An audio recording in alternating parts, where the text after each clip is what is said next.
ನಾವು ಕೂಡ 20 ಸ್ಥಾನ ಗೆಲ್ತೇವೆ ಅನ್ನೋ ಒಂದು ಮಸಲೇನೆ ಈಗ ಹೇಳಬೇಕಲ್ರಿ, ಹೇಳಿಲ್ಲ ಅಂದರೆ ಹೆಂಗೆ ನಡೀತೈತೆ ಸರ್? ಈಗ ಈಶ್ವರಪ್ಪ ಶಮನ ಆಗುತ್ತೆ ಸರ್? ಶಮನ ಆಗೇ ಆಗ್ತದೆ ಅಂತ ನನಗೆ ಭರವಸೆ ಅದ. ಜೆಪಿನ್ ಸರ್ ಕಾಲ್ ಮಾಡಿದ್ದಾರೆ ಸರ್, ಮಾತಾಡಿದ್ದಾರೆ, ನಾನು ಮಾತಾಡಿದ್ದೀನಿ. ನನ್ನ ಜೊತೆಗೂ ಭಾಳ ಒಳ್ಳೆ ಭಾರಿ ಅವರು ಭಾಳ ಸೀನಿಯರ್ ಇದ್ದಾರೆ, ಆದರೂ ನನ್ನ ಜೋಡಿ ಭಾರಿ ಫ್ರೆಂಡ್ಲಿ ಇದ್ದಾರೆ ಅವರು. ನಾನು ಮಾತಾಡಿದ್ದೇನೆ, ಅವ್ರಿಗೆ ನಾನು ವಿನಂತಿ ಮಾಡಿದ್ದೇನೆ. ಅನೇಕರು ಮಾತುಕತೆ ನಡೆಸ್ತಾ ಇದ್ದಾರೆ, ಎಲ್ಲ ಸರಿ ಹೋಗುತ್ತೆ ಸರ್. ಕೆಲವು ಇನ್ನೂ ಕ್ಷೇತ್ರಗಳು ಗೊಂದಲ ಇದೆ ಸರ್. ಗೊಂದಲ ಅಂದರೆ ಟೈಮ್ ಅದ ಅಂತ ಗೊಂದಲ ಅದ ಅಷ್ಟೇ. ಟೈಮ್ ಇನ್ನೂ ಜಾಸ್ತಿ ಅದಲ್ಲ, ಅದ್ರ ಸಂಬಂಧ ಆರಾಮ್ ಡಿಸೈಡ್ ಮಾಡೋಣ ಬೆಟರ್, ಬೇರೆ ಏನು ಗೊಂದಲ.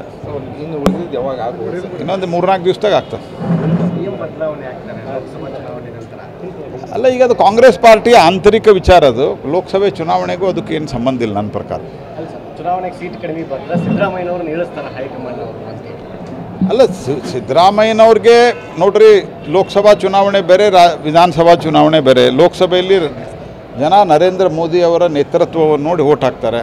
ರಾಮಚಂದ್ರನ್ ಹಸು ಸಾಕಣೆ ಮಾಡಿ ಕೇವಲ 10 ಹಸುಗಳಿಂದ 18 ಲಕ್ಷ ಗಳಿಸ್ತಿದ್ದಾರೆ. ನೀವು ಕೂಡ ಅವರಿಂದ ಕಲಿಬೇಕಾ? ಅವ್ರ ಜೊತೆ ವಿಡಿಯೋ ಕಾಲ್ನಲ್ಲಿ ಮಾತಾಡಬೇಕಾ? ಈಗಲೇ ಫ್ರೀಡಮ್ ಆ್ಯಪ್ ಡೌನ್ಲೋಡ್ ಮಾಡಿ. ಸೊ ವಿಧಾನಸಭೆಯಲ್ಲಿ ಕಾಂಗ್ರೆಸ್ ಪಾರ್ಟಿಗೆ ಸಿದ್ದರಾಮಯ್ಯನವ್ರ ನೇತೃತ್ವದಲ್ಲಿ ಜನ ಬೆಂಬಲ ಕೊಟ್ಟಿದ್ದಾರೆ. ಆದರೆ ಅದು ಇಳಿಸ್ಬೇಕು ಇಳಿಸಬಾರ್ದು ಅನ್ನೋದು ಕಾಂಗ್ರೆಸ್ಸಿನ ಆಂತರಿಕ ವಿಚಾರ. ಅದು ಸರ್ ಎಷ್ಟು ಸೀಟ್ ಬರ್ಬೋದು ಸರ್ ಬಿ ಜೆ ಪಿಗೆ ಅಲೈನ್ಸ್ದಲ್ಲಿ 28ಕ್ಕೆ 28 ಸೀಟ್ ನಾವು ಗೆಲ್ತೀವಿ. ಸರ್, ಈಶ್ವರಪ್ಪನವ್ರು ಹೇಳ್ತಾರೆ ಯಾವ ಬ್ರಹ್ಮ ಬಂದರೂ ಕೂಡ ನನ್ನ ಸ್ಪರ್ಧೆಯಿಂದ ಹಿಂಸರಿಯಲ್ಲ. ಅಲ್ಲ, ಅದು ಸಿಟ್ಟಿನಾಗ ಹೇಳಿರ್ತಾರೆ, ಮುಂದೆಲ್ಲ ಸರಿ ಆಗ್ತದೆ ಅಂತ ನಾನು ನಂಬಿಕೆ ವ್ಯಕ್ತಪಡಿಸ್ತಾ ಇದ್ದೆ. ಸರ್, ಮಾತುಕತೆ ಆಗ್ತಿದೆಯಾ? 100% ಆಗ್ತದೆ. ಸಮಾಧಾನ ಆಗ್ತಾರೆ ಸರ್? ಸಾವಕಾಶವಾಗಿ ಆಗ್ತಾರೆ, ಸಮಾಧಾನ ಆಗ್ತಾರೆ.